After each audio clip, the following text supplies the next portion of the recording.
to Bitcoin Podcast. The only one that's making your money is you. Listen to the Bitcoin Podcast. So hold on and listen to the Bitcoin Podcast. Welcome back, everybody, to the Bitcoin Podcast. As always, well, not always these days, but I'm one of your co-hosts, Dr. Corey Petty with Jessie. Say what's up, Jessie. Yo, what's up, everybody? And today we're going to talk about Curio. We have Juan Hernandez with us to discuss all things Curio, what it's doing, why it's doing it, where it thinks it's going. Juan, do the normal thing and kind of tell us how you got introduced into this ecosystem and what Curio is. Yeah, great. So I'll start, with Curio. We're an NFT platform and an exchange, but we're not trying to be like OpenSea or Rarible. We try to provide a curated experience to our users, and so we work with select partners on creating officially licensed NFTs that we have on the platform. Both for selling and for trading. So we're more akin to perhaps, a Nifty Gateway or a Dapper Labs. But where we differ from those folks is we focus exclusively on media and entertainment. And for us, that means working with movie studios, television production companies, music labels, and graphic novel companies to create officially licensed NFTs with their content and then target it towards the fans of that content. So if you read between the lines there, you can see we're going after mainstream fans. And we think, that there's a huge need for more type of this activity to really target a mainstream audience for NFTs and just general, blockchain adoption. So, we're really excited to be working at this, exciting is not the right word. I'm just going to say fun because that's what it is, just kind of combining blockchain and combining media and entertainment plays. But that's the intersection of where we play, and it's just been a blast since we started this last year. I kind of see like NFTs just drastically expanding the merchandising industry of like traditional media and entertainment. Is that kind of like the approach there? That's where it started. So when we started last year, the first company we started working with was a television production company called Fremantle Productions. They own several TV shows, including American Gods, which aired on Starz and Amazon Prime. And we did an NFT collection with them. We actually two NFT show. They also own a couple of other TV shows, including The Price is Right, America's Got Talent, American Idol.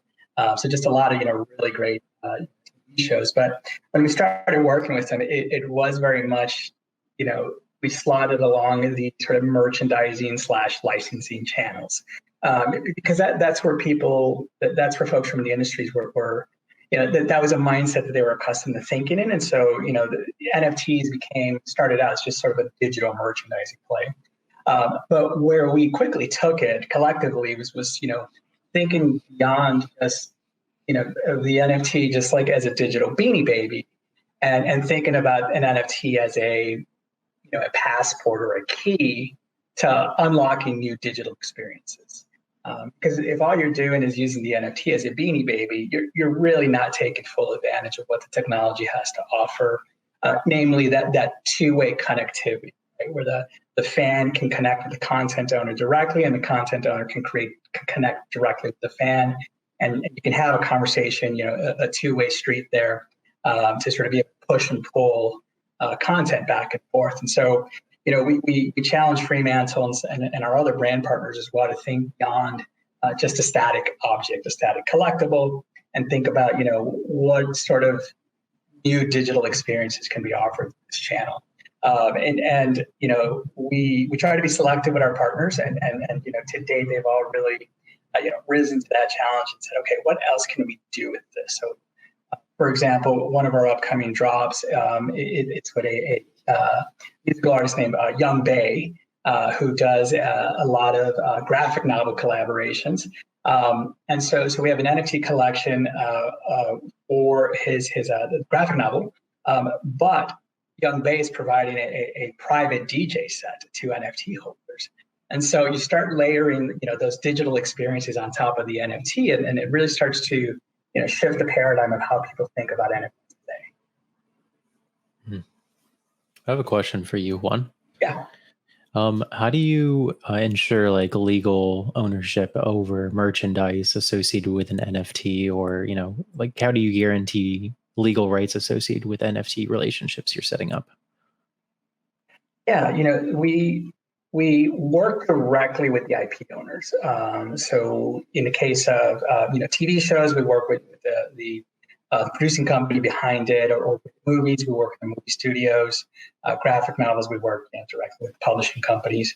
And so what that does is it allows us to work hand in hand with our partners to customize what the content that's being released and how it's being released. And so we try to be very clear both on the platform, and we actually embed some of this information in the metadata on the NFT itself to kind of be clear on what the NFT represents, and kind of what how the limits of sort of the copyright aspect apply for that particular collection. So it is something that again, because we're very we provide a curated marketplace, right? We don't let someone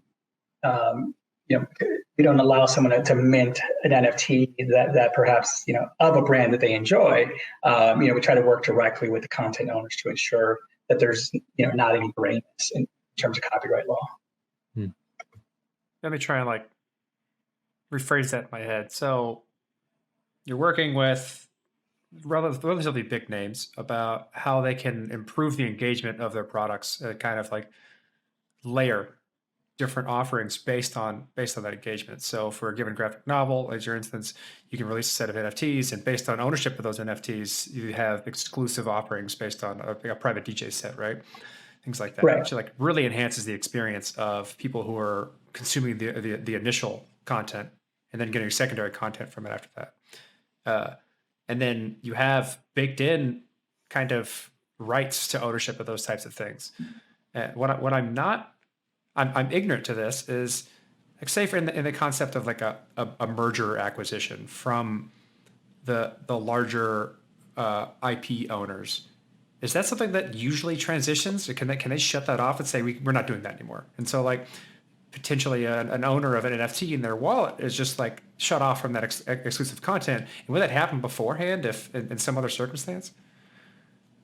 We have our brand partners think about these NFTs almost as physical objects, if you will, where once you release it into the wild, let's say you're selling figurines, for example, of your characters. You're selling them at different trade shows or through bookstores or whatnot. Once it's out in the wild, once you get past the point of sale, there's really no recalling that physical object. In a sense of, if you discontinue the line for whatever reason, you discontinue the content to show. So. Right, people still have. If anything, they become more valuable, right? Because it's a collectible from a show that that doesn't exist anymore, and there's sort of it becomes a bit more vintage over time. So we do push the brand to kind of think in that capacity. Certainly if they discontinue the show or something to that effect, then probably they'll stop layering some of the value, those additional fan experience services on top of it. But the actual object itself, is supposed to be timeless and go on into perpetuity. So that's how we kind of push the brand partners to think about it, because a lot of times, how people thought about digital ownership before NFTs was just, it's a, they're in-game figurines, right? That, whether it's Fortnite or Minecraft, right? You can buy stuff in there, but you don't really own it. And, Fortnite and Minecraft can just kind of choose to pull it back. With NFTs, with blockchain, you don't have, that mechanism anymore. And you're giving your users true sovereignty over their digital assets, which is, a big fundamental change that, blockchain and NFTs have enabled. Especially those secondary and tertiary marketplaces, or people being able to tack on services based on ownership. Say, for instance, this is something that I work on personally, is giving people the ability to use NFTs outside of the original use case of them. So like chat channels that allow you access to a specific group based on ownership of a given NFT, right? Yeah. Doesn't care about how you got it or where you got it. If someone wants to make a more exclusive group based on that ownership, they can do those types of things, which weren't like previously capable of. You either had to tap into something like in-game items from Valve, which they're not going to do, or like Right. proof of an email, which isn't going to work. So like I'm based on that. I mean, most of my questions are going to be like the user experience for people and kind of how this stuff lives technically forever. Like how do you make decisions based on where to mint these things and whether or not that's going to be there forever, or like how to migrate them in the happenstance that there's a better, more efficient technology that takes over later on down the line? Yeah. So we build on Ethereum on mainnet. That was a choice we made last year. You would be surprised how knowledgeable some of these execs are of the distinction between Ethereum and the variety of other, L1 and L2s. We were surprised by how savvy they were in terms of there's been an insistence on working largely on Ethereum. So some of the chains that are popping up that are targeting NFTs to a certain extent. One of the concerns that we hear from a lot of the brand partners we work with is, how do I know this other chain will be here in 5 years, 10 years, right? Because you want your digital item to be able to live forever. For example, Tops is a partner we're working with. We've got an upcoming collection with their Mars Attacks property, which we're super excited about. It's going to be a lot of fun. Yeah, it's going to be so much fun. We're really going to pay homage to the original, cards, the original series, but bring it to today's modern era. Yeah, you're going to love it.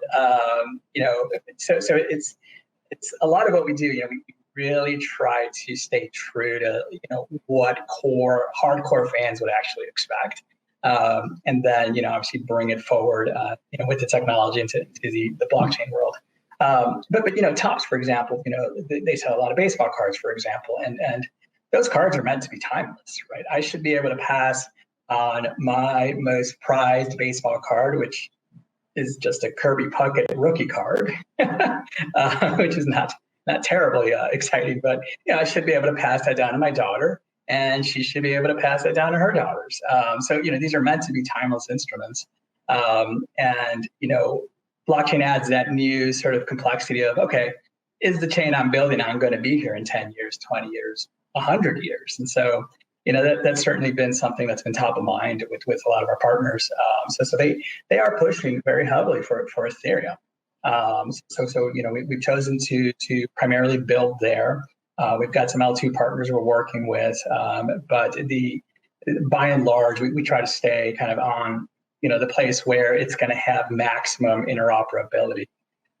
So you mentioned the example of a third-party platform saying, okay, we love the heavy metal drop that Curio did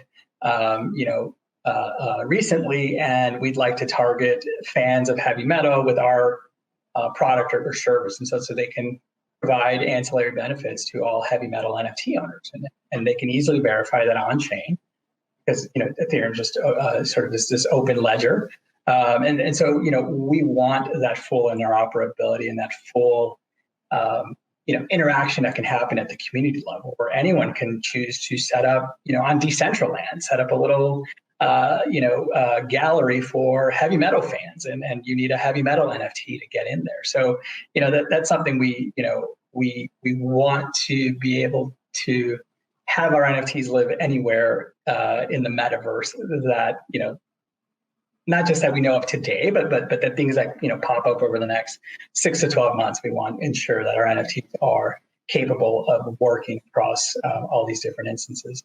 Mm-hmm.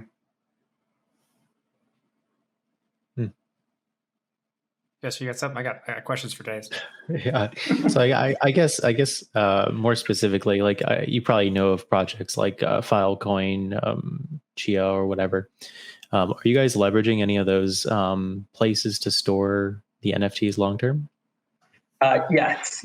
So actually, so Protocol Lab, the company behind Filecoin, and IPFS, they actually invested in our company. So we just closed on a $7 million round just last month. And thank you. And Protocol Labs was one of our investors, along with Fanbushi, Kinetic Capital, Long Hash Ventures, Cabin Capital, Gummy Crypto, Picus Capital. It was nice long list there.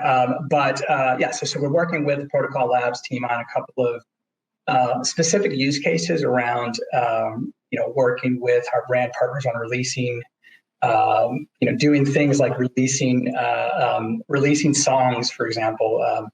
In the use case of some of our music label partners, releasing tracks early, right, and providing NFT owners access to these a sneak peek at these tracks that haven't been made public yet. It's sort of a way of, almost like a fan club type experience, right? You reward your most loyal, most engaged fans, with early exclusive access to experiences like that. And so with IPFS, obviously it can enable a lot of these different types of file storage scenarios. So we're working closely with that team on being able to leverage that distributed network in a way that allows a fan not just here in the U.S. but also over in Asia to be able to partake in the same NFT engagement as others. What do you rely upon for your users to hold these NFTs? Their interface to seeing what they have, managing them, and making sure that the private keys that control these things are actually safe and secure. Like how do you what technologies are you already leveraging that currently exists, and how are you educating them on making sure that they don't lose their seed phrase, or they're not giving it away, or things like that? Yeah, so we provide services for both our hardcore crypto users and also our mainstream users. And so the thing that we found with the mainstream users is that setting up a MetaMask, going and getting Ethereum to pay for gas fees, all of these different pre-actions that are needed. Call it UX problems. Yeah. Let's call it a friction. These are actually all blockers for a lot of for a lot of the mainstream fans who are rabid fans and will will pick up anything that their favorite band or their favorite movie puts out. And so we don't want to have blockers for those types of participants. So we provide actually a custodial wallet aspect on the platform, and we also have a full sovereignty option. So you can come with your MetaMask, you can pay with Ethereum, you can pay with stable coins on our platform, or if you have no idea what a MetaMask is, we also let you pay with a credit card, and then we hold it for you in a custodial wallet. But then we do work on educating you, because we think the full power of NFTs is enabled by actually taking it across the metaverse, right? Taking it to those other platforms that let you do cool things with your NFTs. And for that, you need a bit of education, to get up to speed on, okay, what is a MetaMask? How do I set it up? Where do I get, a bit of Ethereum for gas? And we try to walk people through on our platform, we call it the export process to take it off the platform. And so we make it very easy for them to use the web platform to then move it to their MetaMask wallet once they've set it up. But we push that to the tail end of the transaction, because for us, if you start requiring all of that up front, you're just going to lose terrible onboarding experience. Yeah, you're going to lose 90% of mainstream users who have no idea what this is. So it's something that certainly over the last couple of months, we've seen a huge acceleration of mainstream knowledge of what is an NFT, right? Whether it's on SNL or one of those other outlets, but there's still just a huge question mark of how do I get an NFT? And internally we pride ourselves in being able to get a mainstream user to their first NFT in 30 seconds or less, because we provide a standard e-commerce flow that they're accustomed to, where they can pay with a credit card. And then once you've acquired your first NFT, now you can start to learn about, okay, what else can I do with this NFT? And oh, look, there's these exciting third-party platforms out there, be it lazy.com, where I can, build cool galleries, or, take it to Decentraland and start building with it. Like, there's a lot of cool tools you can do with it, but you have to take your first step and get that first NFT. And that's what we focus on, getting people to their first NFT in 30 seconds or less. Do you guys do that? Go ahead, Jesse. No, I was just asking you, Corey. Do you guys what's your time on your NFT to user? So experience? I have a company that part of our product offering is a self-custodial wallet, but we're one of the weird far in folks that don't make any compromises in terms of centralization. So we're mainly focused towards capturing people who are already looking for something like that. But what I was going to say is, I find it very interesting that products like yours end up becoming the main educational resources for people to learn, because you're getting their foot in the door in a lot of ways. Right. They get something, they get value, or what they perceive as value, and ownership, and they're like, and then you're giving them a subset of potential features that they can do based on what your platform offers. And it's like, oh, you want to do that? Well, you need to do this step. And that step is relatively big. And this is the problem that anything like our company has, is that onboarding experience is long and cumbersome and confusing. And products like yours allow you to get your foot in the door and then handhold to the point of offering good educational resources to get to the point of sovereignty that someone may want in the end. Yeah, no, agreed. I think with American Gods as our first collection, and just from obviously in early days, you're talking to all your customers, and just by speaking with a number of our early adopters, it became very clear that it was largely mainstream users who this is their first NFT. They love American Gods. They love anything and everything that comes out about American Gods, and they had heard about NFTs at the time, saw that American Gods was working with a platform to put out an NFT collection, and said, okay, why not? And came and signed up and saw they could pay with credit card and purchased their first NFT. And since then they've been purchasing other NFTs and starting to play around. And, our support team is busy, helping people with their basic MetaMask questions, right? Saying, oh, I tried to take this to OpenSea, but it's asking me to pay gas now. Why is it asking me to pay $100 in gas? I don't understand. Your support team.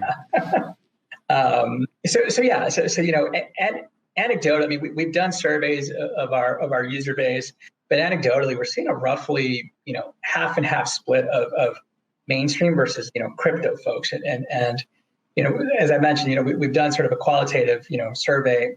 But just looking at our data too, because a couple data points, we can see if you connect a MetaMask, you link a MetaMask to your account, and then you can also, try to, fund your account, with Ethereum or stablecoin. And so we see that, over half of our user base just does not ever attempt to, link stuff to their account, which to us, certainly there are crypto folks who just keep it on the platform, but that just kind of indicates, that the user base leans heavily towards the mainstream audience who, is a fan of American Gods, or, we did an NFT collection with Universal Pictures on Scott Pilgrim versus the World. So they had a 10th anniversary re-release. We did NFTs of all the weapons of the movie. Just really cool. And so, I'm going to go buy one. Go on the platform. Yeah, you can. I'll sit here and time you 30 seconds or less. Go. That's interesting already. Concrete, Scott Pilgrim. Yep. Oh, Jesus. Yes. Okay. Yeah. So for the Scott Pilgrim collections, is sold out. So you'll have to go. Bonus. Yep. So you'll have to go to the exchange and buy it on a secondary market. Scott Pilgrim had such a hardcore fan base that we had a lot of users who, we had. So you're our sort of the hybrid target, right? Because you're obviously immersed in the blockchain world, and you're a fan of our content partners, which is ideal. But we often find, that we have a lot of the mainstream fans who just, love Scott Pilgrim, have heard a lot about NFTs and said, okay, I'll give this a try. And so it's great. We as part of our custodial wallet mechanism, we do set up a wallet for all users, even the mainstream folks. So we are, to your earlier point, we're giving people their first taste of crypto. And let's say you sell something on the platform, and you have a little bit of extra in your account balance. We let you withdraw that to your bank account just via ACH, or we also let you withdraw that via stablecoin. So it gets interesting there because now people start to experiment with saying, okay, what is a stablecoin? So we have some educational material on the platform to try to educate folks around what a stablecoin is. And, we've had, some support tickets opened around, I'm trying to use a stablecoin for the first time and I'm trying to do X, Y, Z, so we're seeing that a lot of people, this is their first foray into crypto, but it's I think it's not their last, right? Just kind of judging by what we're hearing and seeing that, they're starting to dip their toes into other pools in the blockchain world. And that's exciting to us because we think that that's what's needed for this industry to reach its full potential, right? If it's just the same 4,000 people that are trading, apes or crypto punks back and forth with each other, then, we're not going to get to that level that we all want it to be at. So we think, platforms like ours and NFTs in general, we think have that huge potential to have that crossover appeal and bring a whole universe of new participants, mainstream participants, to the crypto world. Interesting.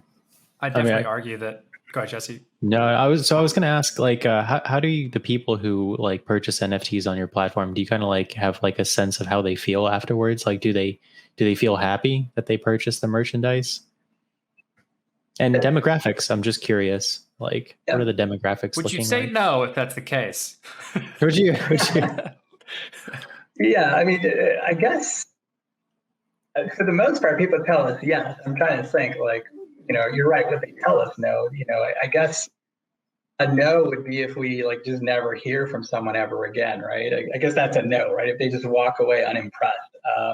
But so far we've heard just a lot of yes. Like when is this next collection coming out? So American Gods, we did a second drop of American Gods content just last week. Actually, we wrapped up.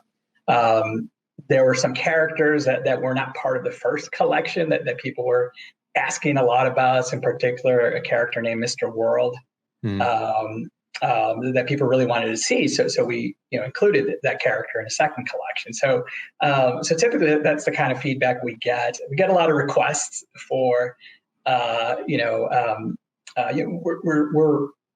it's not intentional, but we're kind of skewing a lot towards graphic novels. So people want to see like The Boys, right, from Amazon. And, we're in process on things like that. We try to listen to our core fan base on Discord and they've got their requests in on what they'd love to see. And, we try to target our biz dev efforts in that direction. But for the most part, it's interesting on Discord. We've got a strong community there. And I love the blockchain community just in the sense of kind of how active they are in products and services that they love and how much feedback they'll give you. So, sometimes we even run some things that we have, some content partners that we have in the pipeline. We run them by our fans on Discord and say, hey, how do you guys think about this or that? So, for example, we've got a collection coming up next week, actually, around American Psycho, the movie. And we've got movie.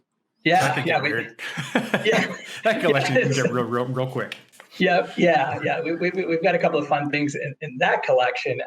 That's one that we ran by our fan base and say, hey, what would you guys think about this? How would you want to see this structured? Because there's a lot of directions you can go with some of these projects. Typically we work very closely with our brand partners on putting together the collection, right? Because we want to make sure that the collection is not just let's slap 5 JPEGs on chain and call it a day, right? And see what sells. It's we try to craft a strong narrative that we think will appeal not just to sort of the hardcore fans of that property, but also, blockchain folks who might be getting introduced to this property for the first time. Because that's part of the value proposition that we offer to our content partners that, let's say it's a property that's very popular here in the US, right? Blockchain is very, it has no borders. And so, NFTs that go through our platform can be seen halfway across the world. We're working on our relationships with Asian market partners on, creating events, creating, other marketing and outreach efforts in different markets. So, if you've got a TV show that's popular here in the US or a graphic novel that's popular here in the US but hasn't had international exposure, we can provide that to you via our user base. And so we try to ensure that the narrative not only caters to the hardcore fans, but also is friendly enough to kind of be able to attract a new universe of fans who may have never seen this. It's like Concrete Park, one of our graphic novel partners. Certainly it was published on Dark Horse Comics several years ago, but not at the scale of the Avengers, right? And so I think we've done a great job of introducing a large new group of people to the Concrete Park universe and all the characters there. And we're working on additional projects with the Concrete Park team, including potentially a generative avatar series where you can effectively receive a unique character from the Concrete Park universe and leverage it just as you would a Bored Ape or one of those other avatar series. So there's a lot of things, a lot of directions that we can go in with our partners, but we try to ensure that we're taking input from our fan base into account to make sure that it's something that they want to see. What I'm excited to see over time is what people do with these things. I'm looking at these Scott Pilgrim weapons. And what I would love to do is play a game that incorporates ownership of a given NFT that gives me a certain aesthetic in the game that I'm playing based on these things, right? Which takes a tremendous amount of work from that game, but if you can do that programmatically or have partnerships that do that type of stuff, you can enable a tremendous amount of kind of these marketplaces and then additional functionality of these NFTs in the first place. Say I got an NFT based on an album that I bought or a movie that I bought from a marketplace that then I can leverage in a myriad of other ways. That's going to incentivize me to go and look at those things and figure out whether or not I want to engage in this stuff, right? And even if it just because when I think of NFTs in the most generic sense possible, it's entertaining access control, right? Like it allows me to have ownership of a thing. It allows me to do things, but I bought it because I like it. More often than not. More often than not, especially in today's NFT marketplace, I'm buying it because I think it's neat, and I want to have access and I want to have ownership of it, and it's rare, and I know that no one else has it, at least ownership, right? But like when I can start to leverage it in the other things that I'm spending my time doing is when it gains a tremendous amount of like real value in my life versus like potential speculative value of art ownership or like access control. Since I own this thing, I now have exclusive access to this group of people doing this thing or this show that's going to happen, right? And now people, the content creators of that art have direct access to the people who care the most about the thing they're creating. And so like I'm really interested in that secondary, tertiary use cases of the original distribution, right? And as standards get better and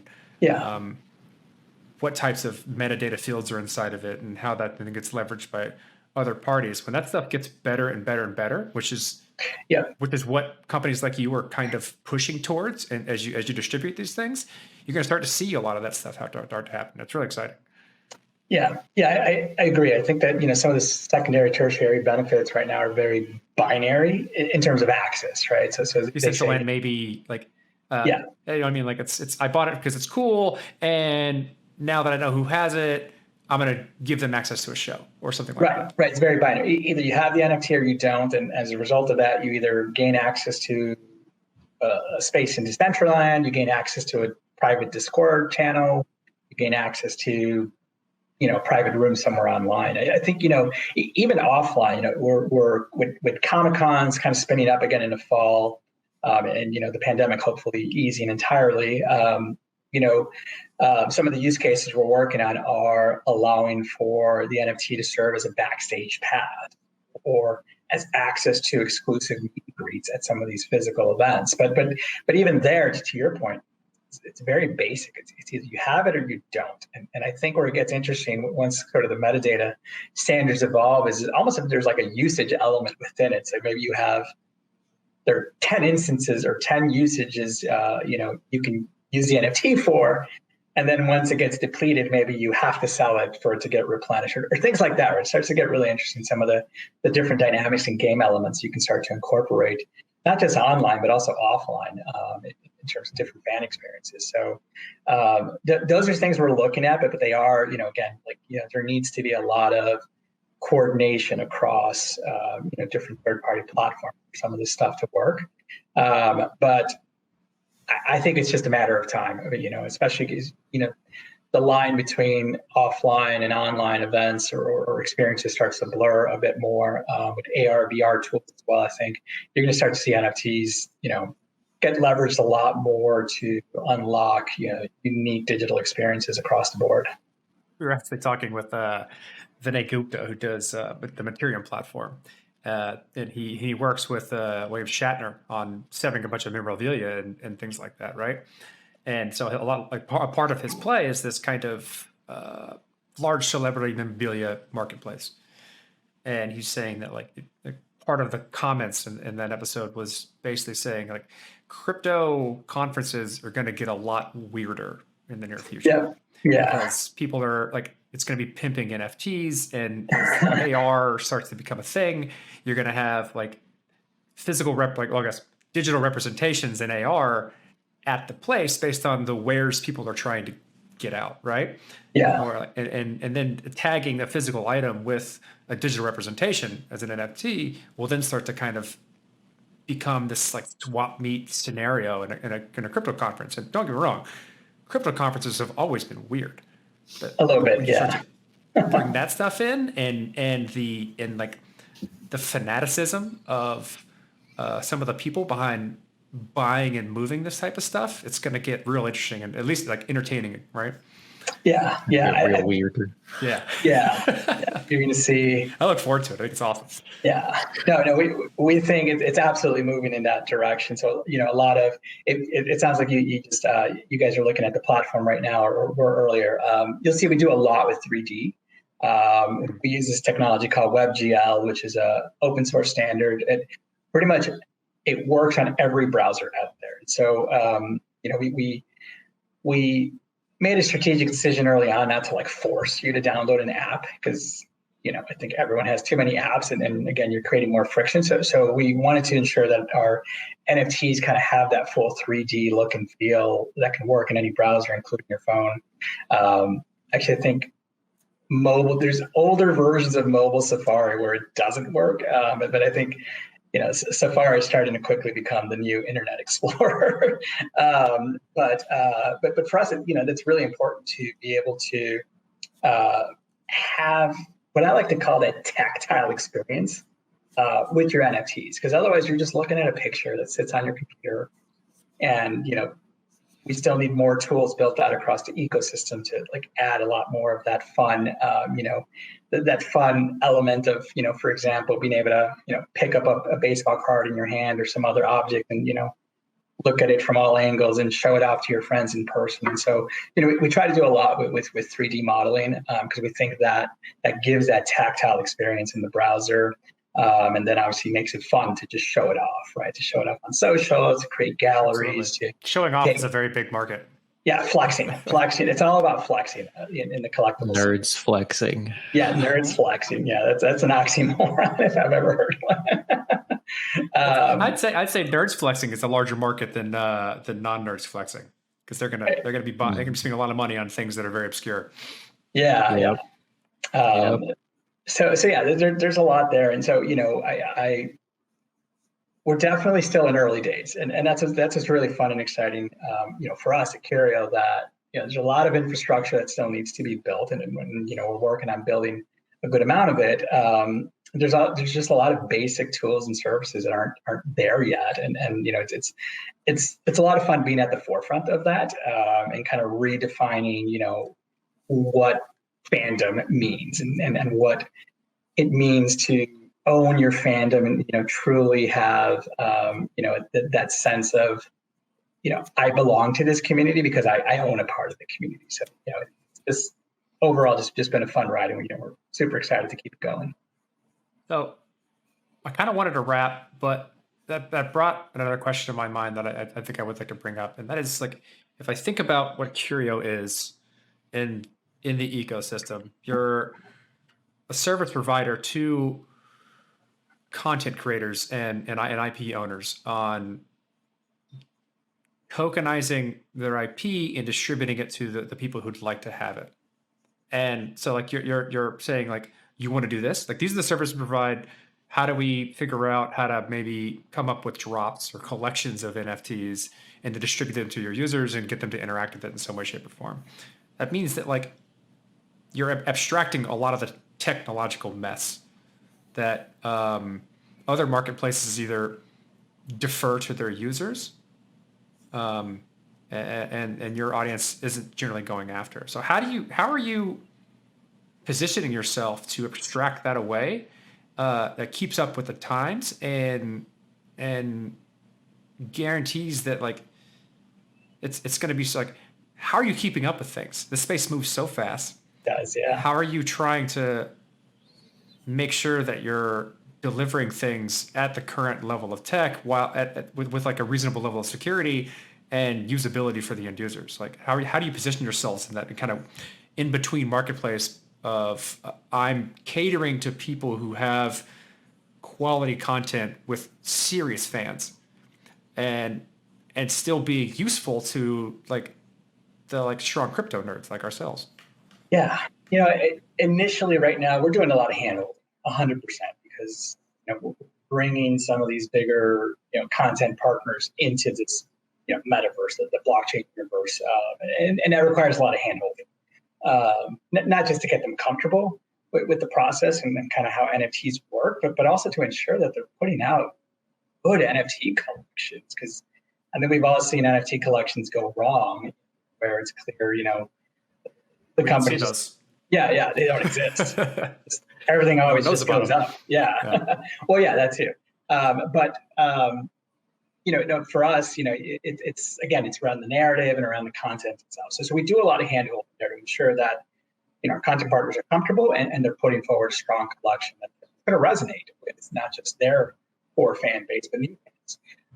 But beyond that, once we get past sort of that initial phase, that I think over the coming months, as more and more big companies get into the space, where we see ourselves kind of continuing to provide value is just by building out our suite of tools, fan engagement, around distribution mechanisms, around different gamification layers.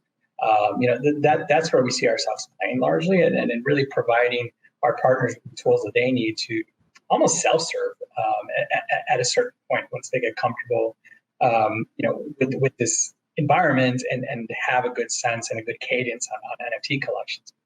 And so, that for us is kind of, we're still in just the first pitch of the first inning, I guess, it's baseball analogy, but I think there's so much game left to play, and it'll be interesting to see how these different platforms start to, and the different companies start to kind of, carve out their space. And you're seeing, Fox just kind of rolled out their own little NFT studio. I think there's another couple companies I've seen. So, it's something that, we didn't even ask the question today of are NFTs a fad, right? Because I get a lot of those questions from folks outside of the industry. And the answer to that is no, it's if you think social is a fad, then I guess NFTs are a fad.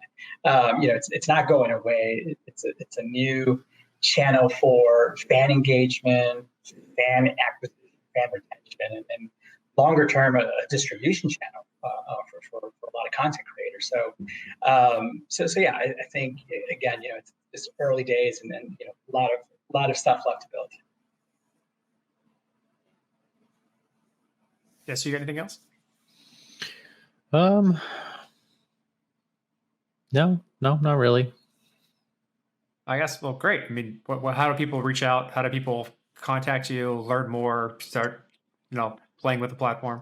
Yeah. You can obviously go to our platform. It's at oncurio.com, so oncurio.com. We've got an active Discord community. I encourage folks to jump in there and get involved in conversation. We're obviously on Twitter and Instagram and all that good stuff. But yeah, I think also just go in there and grab your first NFT from one of our collections and get a feel for it. And we've got a good sort of price spread, if you will, of like lower entry points, lower price point items, and very high end items. So ranging from American Gods, heavy metal. We've got American Psycho dropping next week, as well as several other collections in the coming weeks. So I expect to see you two on the platform soon, picking up. I'm buying some of these. I kind of want to go through the process of getting it.